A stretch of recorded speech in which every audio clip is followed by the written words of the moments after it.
Hello, Phoebe. Hi. Hi, how are you? Thank you so much for joining us. I'm really excited to talk to you today.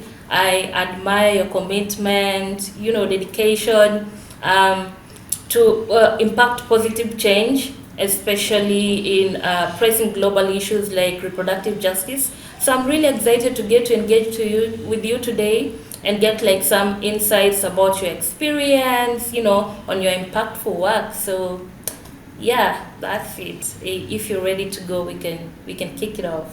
We can do this thing. I'm so glad to be here and I'm I'm super really excited about excited this. too. It's great. Yeah. Yeah. So the first question is in your 2022 Vogue article, you noted that the United States set the global agenda for women's health. In developing countries, the United States funds more birth control, more condoms, and more maternal care than any other donor nation. But when we reflect on the reflecting on the recently past 1 year anniversary of the Roe v. Wade, how do you believe that these laws has affected the global landscape of access to reproductive health care within the last year? Yeah. Yeah, well, I think the US is often seen as a global leader for equality and innovation, but it can't really be seen that way when half of its population can't even access basic reproductive care.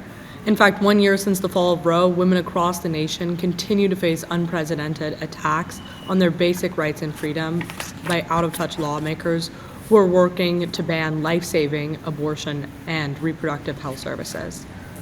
For me, the Dobbs decision that overturned Roe v. Wade hasn't just cut off women from vital reproductive health care, it's also put women's lives at risk, stoked fear among care providers, and shut down clinics that were providing a wide range of services beyond just abortion care. And my fear really here is that other countries can see the US regressing and start to think that it's okay for them to, turn the red light on in terms of reproductive care. Okay, that's it's really saddening to hear the detrimental effects that these policies have. That the way you've highlighted after actually the overturning of the Roe v. Wade. So it's actually, I agree with you that the government should like come together and see to it that these challenges and effects are looked into. Yeah. Yeah, I actually have a question for you and your work, Please. which I'm a huge fan of because you're a mentor and educator around SRHR and have seen firsthand the need for girls to own their own healthcare and body autonomy. So I Yes. wanted to know, like, how, in your experience, how young girls across the world can effectively engage with policymakers and institutions to advocate for legislative action that'll actually impact change. Thank you so much for that. It's actually quite interesting that we like in the same field. So yeah. So in my experience, you know, um, girls, it's really hard. Like the way you've highlighted before, after overturning that, and you see these challenges, and like how girls can actually come in and work together with policymakers and education. First of all, it's really important for them to be educated and awareness creation. They really need to like be educated on sexual and reproductive health rights first to know what they are, because when they do this, then they actually will realize that this is what's supposed to happen and these are the gaps, and now this is what's lacking. So actually education is really important for the girls. So first of all, they need to like educate themselves revolving the SRHR. Another thing that girls around the world can do is like join youth-led organizations that deal with reproductive health hygiene. For instance, like the gala that I am in is really helping girls around the world.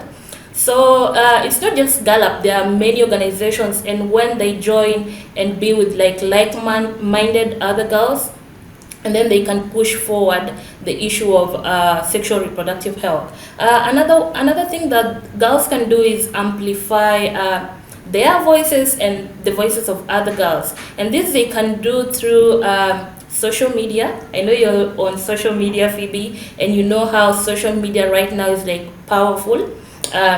There's power in storytelling, so like they can amplify their voices through storytelling, and storytelling actually has like a way of driving, social change. So when they share their stories and then they get the world to see that, and this can be like a step towards direction to like address sexual and reproductive health, and also work with policy advocacy organizations, and sort of that. Another thing is like building alliances. Girls can work with other organizations, not just on reproductive health rights, but form alliances with also other organizations and social institutions that deal with issues on global issues, that is, because when we come together and create this powerful movement, then we can move the world together. So I think that those are some of the important things that girls can do together,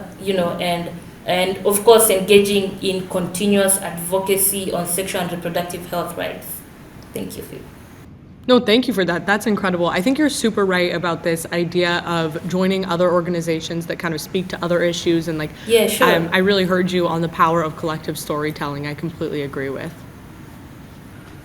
So, Phoebe, resistance or attacks to sexual and reproductive health rights have like detrimental effects on different demographics. So, how do you think that we can ensure that the ongoing fight for reproductive justice is inclusive? It's not only inclusive but also intersectional. Yeah, I think this is a really critical question, and definitely one that comes up a lot in my discussions around reproductive care. I mean, we know that abortion bans and restrictions to adequate reproductive care have a disproportionate impact of women of color, who are just more likely to face stigma in general, prohibitive costs, and structural barriers to accessing care. And my understanding of what we can do to really fix this is focus around, policies that are actually community backed. So, policies that are coming directly from the communities that are going to get them, or that are implanted, or that are going to be put in place there. Also, we need to invest in organizations that are led and serve those that are most affected by the rollback of reproductive rights. Many of these organizations have been on the front lines for decades and aren't receiving adequate funding.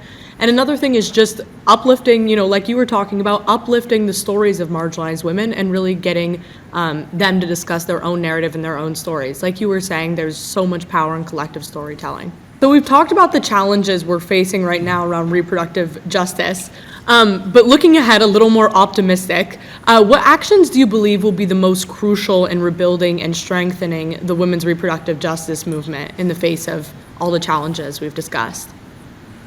That's a really important question and point to raise. One thing that's really important is education on sexual and reproductive health rights. It's really important that we educate the girls on sexual and reproductive health rights, and not just education, but comprehensive, education on this issue.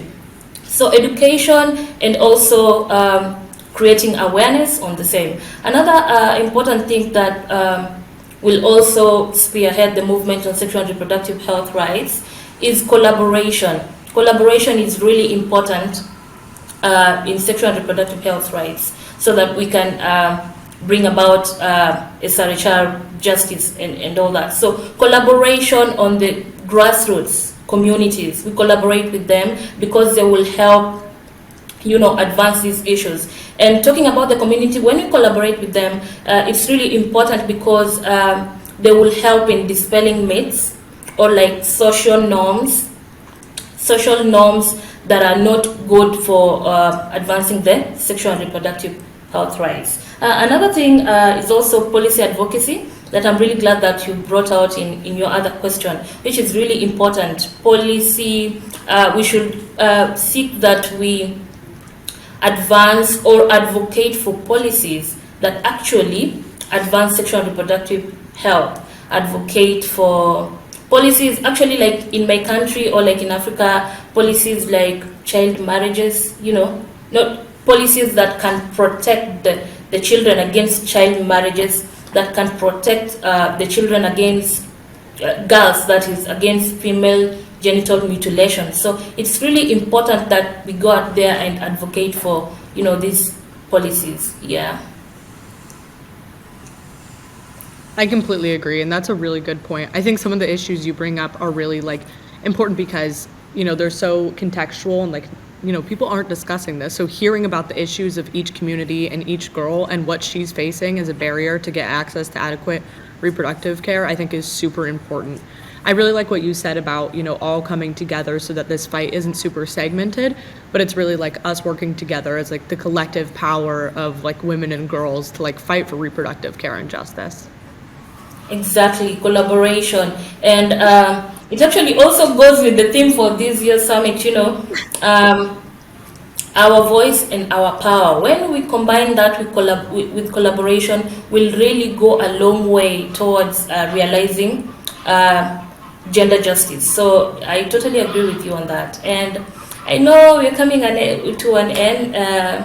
And before that, I would really like, because you inspire a lot of girls, you inspire a lot of people, and in these times it's really hard and challenging, especially for advocates for women rights and everything. So is there any advice that you'd really like to give young girls, those who look up to you, on joining this movement in as much as there are challenges to it? Yeah, well, you're the expert on this. I think it's exactly what you shared. Share your story.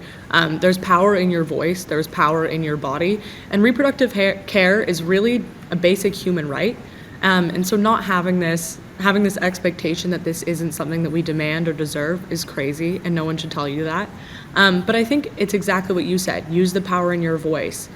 Get out there, vote. Your vote is your power. Band together, work together, and actually, get in touch with out of touch lawmakers, call them up, because these are your rights and you deserve them. Exactly, thank you. Make them accountable, the lawmakers and everything. Our voice, our power. Thank you so much, Phoebe. And let's not forget, everyone, that women's rights are human rights. So we can do this together, yeah. Mackrine, I can't thank you enough. This has been incredible. You're most welcome, and it's been really exciting, and it's been really, inspiring, to say the least, meeting with you and having this conversation with you, Phoebe. Thank you. Thank you.